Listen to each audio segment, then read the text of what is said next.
নমস্কাৰ সকলোলৈকে পলমকৈ হ'লেও ৰঙালী বিহুৰ আৰু অসমীয়া নৱবৰ্ষৰ বহুত বহুত মৰম আৰু শুভেচ্ছা জ্ঞাপন কৰিছোঁ। আন্তৰিক ধন্যবাদ জ্ঞাপন কৰিছোঁ সমূহ কৰ্মকৰ্তা তথা সকলো উপস্থিত ৰাইজলৈ এই সুন্দৰ মঞ্চখনত আমাক আমন্ত্ৰণ কৰি অনাৰ বাবে। আৰু ইমানবোৰ দৰ্শক দেখিছোঁ আৰু ভাল লাগিছে।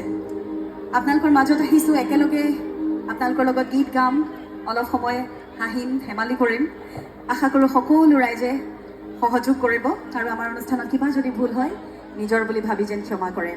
আৰম্ভ কৰিছোঁ আমাৰ অনুষ্ঠান এটা অতি সুন্দৰ নতুন গীতেৰে। এই গীতটি ৰমেন দানহ দাৰ গীত। ৰমেন দানহ আমাৰ অতি মৰমৰ এগৰাকী গীতিকাৰ সুৰকাৰ।